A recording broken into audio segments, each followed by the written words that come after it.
Breaking news. MS Now has just learned that FBI Director Kash Patel may be out of a job in the coming months. 3 people with knowledge of the situation say President Trump and his top aides have grown tired of Patel and the unflattering headlines he's been generating recently, including using a government jet to visit his girlfriend and enlisting a SWAT team as her security detail.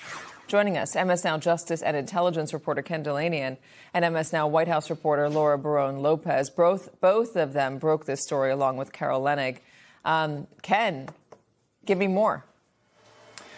Well, Katie, I should say, first of all the qualifiers apply here. With Donald Trump and personnel decisions, you never actually know exactly what's going on. But we are being told that Kash Patel, the FBI director, is on increasingly thin ice. And the president is considering replacing him by the end of the year with Andrew Bailey, the former Attorney General of Missouri, who is acting now as co-deputy FBI director, along with Dan Bongino. Hi, buddies. Adam is here. So what just happened? The man Donald Trump trusted more than anyone in Washington just walked into congressional hearing room and drove a knife straight through the heart of his presidency. Kash Patel, the FBI director. The man Trump personally installed to clean house, to protect him, to be his eyes and ears inside the most powerful law enforcement agency on earth. Welcome back. Controversial FBI Director Kash Patel is now apparently controversial to the man who appointed him, President Trump. MS Now reports that President Trump is considering firing Patel in the face of a growing list of controversies and internal frustration over Patel's tenure. The White House responding to the reporting, saying Patel is, quote, a critical member of the president's team. Ken Delaney and Chris O'Leary are back with us. And Ken, you are part of this MS Now team that reports that Director Patel's days at the FBI could be numbered, which the White House denies. What have you learned?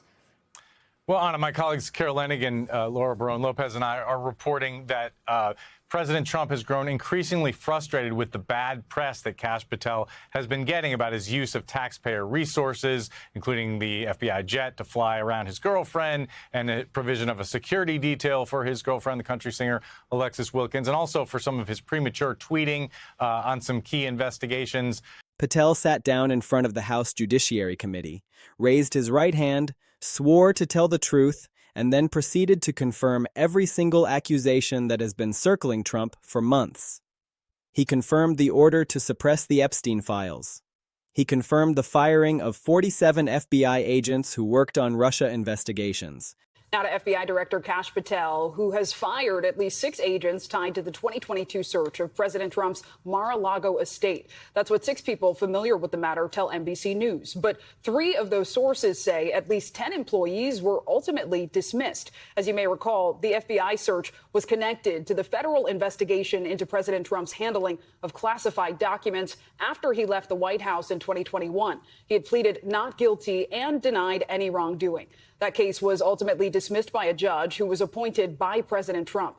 He confirmed the obstruction, the cover-up, the abuse of power that now forms the foundation of impeachment articles with 260 co-sponsors. And somewhere in Mar-a-Lago, Donald Trump was watching it all unfold on a television screen, watching his most loyal soldier turn against him under oath, watching his presidency collapse in real time, and he did the only thing he knows how to do when he's trapped. The FBI itself has not commented on this beyond a statement from the FBI director himself, Kash Patel, who is speaking out about a matter that appears to be connected to this overall, which we're going to get to in a moment. But the White House isn't weighing in either. The only statement that we're seeing is from the FBI Agents Association that is expressing its dismay with the fact that these people now have been removed from their posts. Apparently, they say, in coordination with this investigation they were a part of. They write in this statement that they condemn the unlawful termination of FBI special agents, which,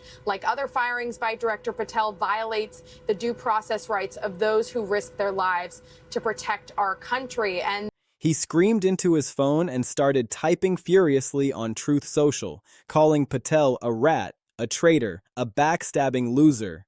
But here's the part that should terrify everyone in that building. Trump cannot fire Patel tomorrow. Trump cannot touch Patel tonight. Because the arrest warrant is already being executed and everything Trump just posted is being saved as evidence of witness intimidation. The man who demanded total loyalty just received total betrayal from the one person who was supposed to never betray him.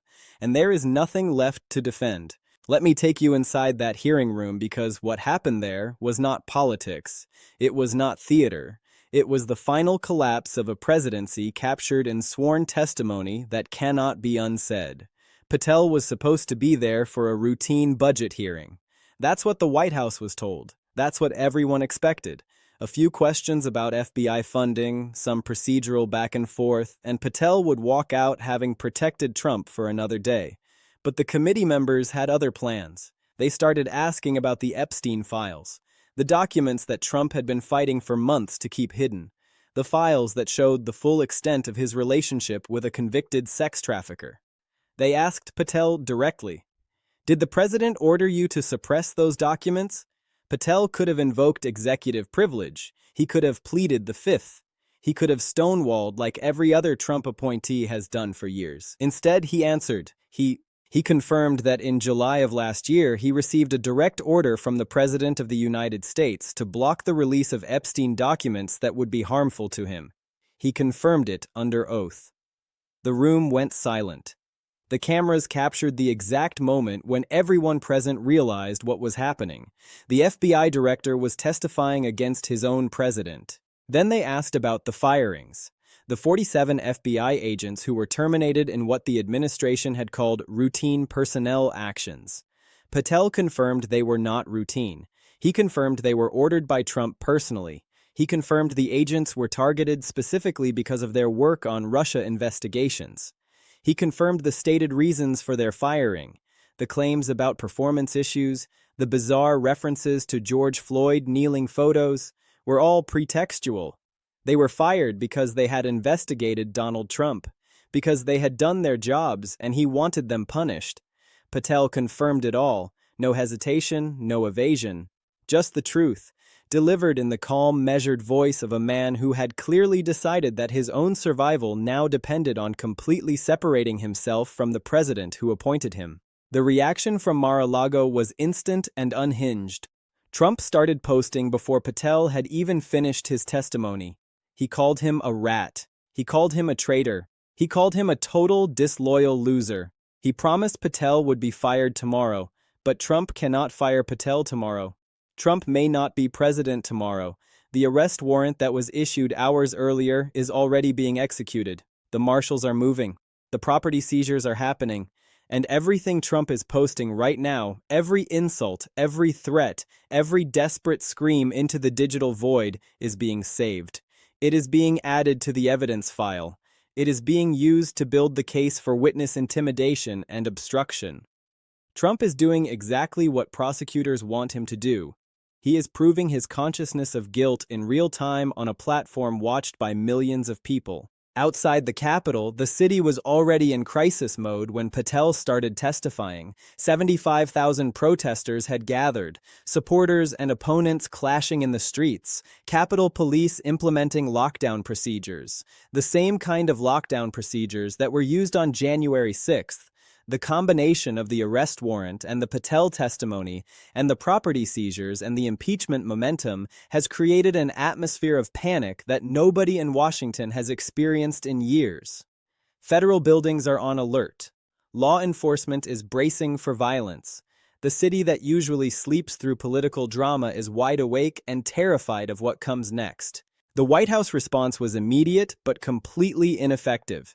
They issued a statement calling Patel's testimony lies. They claimed he was never authorized to speak about presidential communications. They tried to distance Trump from the man he personally appointed to run the FBI. But here's what the White House did not do. They did not challenge the substance of what Patel said. They did not produce any evidence contradicting his testimony. They did not explain why the FBI director would lie under oath about his own conduct. They just said he should not have told the truth. That's it. That's the entire defense. He should not have told the truth.